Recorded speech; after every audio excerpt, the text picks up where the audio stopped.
मुद्दे को चुनावी मुद्दे के तौर पर अपनाया।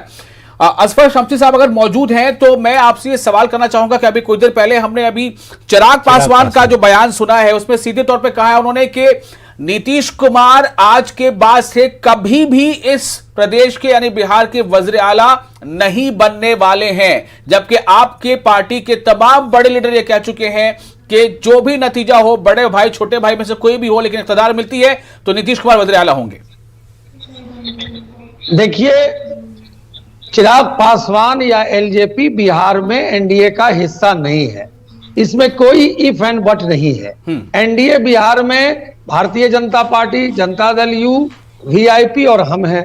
चिराग पासवान क्या बोल रहे हैं, नेचुरल है कि जब वो एनडीए का हिस्सा नहीं है और उनके अपने क्या स्पेकुलेशन है, ये तो 10 के बाद ही पता चलेगा। 10 के बाद आपको खुद पता चल जाएगा कि जो हालत बिहार में 2010 में महागठबंधन की हुई थी, उससे भी बदतर हालत 2020 में होगी, क्योंकि 2019 का जो चुनाव हुआ था वो 40 में 39 सीटें एनडीए को मिली थी। तो बिहार की आवाम ने इस बात को समझ लिया है कि फर्क बिल्कुल साफ है। और अब देखिए, हर इलेक्शन में बिजली, पानी, सड़क मुद्दा बनता था। ये बहुत बड़ी खूबी है कि एनडीए सरकार ने बिजली, पानी और सड़क को इतना अच्छा किया, कनेक्टिविटी इतनी अच्छी की, डिबरी और लैंटेन युग से एलईडी युग लाया। किशनगंज से पटना जो 10-12 घंटा लगता था वो 5 घंटे में लोग पहुंचने लगे। तो ये असफर साहब, ये बात सही है, आप इसको तो हमने भी माना और हमने कहा भी था आपसे। इनफैक्ट पहला मेरा सवाल ही इसी पर था कि क्या इसके आगे डेवलपमेंट का डेफिनेशन पता नहीं है, कोई विजन नहीं है, अभी बढ़ाव क्या है। जी, चिराग पासवान की बात मैं कर लेता हूं। आपने ठीक कहा कि वहां पर आपके गठबंधन का हिस्सा नहीं है, लेकिन चिराग पासवान एक तरफ तो नीतीश कुमार पर हमला बोलते हैं, पीएम मोदी के लिए बहुत ही तारीफ के पुल बांधते हैं और उनके नाम पर ही आगे ऐसा लगता है कि आगे की सियासत उनकी चलेगी।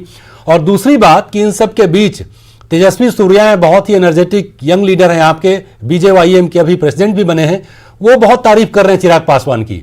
तो ये जो कॉन्ट्राडिक्शन है, इसको कैसे आप देखते हैं, कैसे इसको एक्सप्लेन करेंगे आप? देखिए, दोनों फेलियोर हैं। एक तो क्रिकेट में किस्मत आजमाने गए, वहां से फेल होकर के तेजस्वी यादव आए और उनको खानदानी विरासत मिल गई। तेजस्वी सूर्या की बात कर रहे हैं असफर शमसी साहब, तेजस्वी सूर्या की बात कर रहा हूं मैं, जो बिहार में इस चुनाव में बहुत ही एक्टिव रहे हैं और यूथ लीडर है, यूथ आइकन है। वो चिराग पासवान की बड़ी तारीफ करते नजर आए अभी। मैं तो वही बोल रहा हूं ना, बीच में टोक दिया आप। तेजस्वी सूर्या जो बोल रहे हैं तो मैं तो वही पर आ रहा हूं, दोनों पर आ रहा हूं, मैं कंपेयर कर रहा हूं। मैंने तेजस्वी यादव पर यह कहा कि एक क्रिकेट में आजमाने गए थे, 9th क्लास फेल हैं, वहां जब फेलियोर हुए तो खानदानी विरासत लालू जी की, राबड़ी जी की और मीसा जी और तेजस्वी जी एक परिवार की पार्टी में वो आ गए और शहजादे बन गए। दूसरी तरफ एक फिल्म में गए थे आजमाने के लिए, हीरो बनने के लिए। जब वहां वो फिल्म में फेलियर हुए तो आप देख रहे हैं कि किस तरह से मौत की सियासत भी अपने वालिद के रूप में वो शूट कर रहे हैं। तो इससे आप अंदाज लगा सकते हैं कि किस तरह से ड्रामेटिस्ट ढंग से बिहार की आवाम को बेवकूफ बना रहे हैं। बिहार के अंदर एनडीए का गठबंधन में एलजेपी नहीं है, इसमें कोई इफ एंड बट नहीं है। तो ये एक मिनट असफर साहब, एनडीए में एलजेपी नहीं है, ये 10 तारीख से पहले तक किसी परिभाषा या 10 तारीख के बाद की भी? देखिए, राजनीति संभावनाओं का विषय है। ठीक है, मिल गया जवाब मिल गया। अनवर हुसैन साहब से जवाब चाहूंगा। अनवर हुसैन साहब, बहुत सख्त अल्फाज में असफर साहब ये कह रहे हैं कि क्रिकेट में नाकामी के बाद आप सियासत में आ रहे हैं और उस शख्स से तार जोड़ा जा रहा है। सवाल ये पैदा होता है कि क्यों इस तरह से ये महसूस किया जा रहा है या आप ये प्रोजेक्ट कर रहे हैं कि तेजस्वी यादव वाकई कुछ अच्छा करने जा रहे हैं?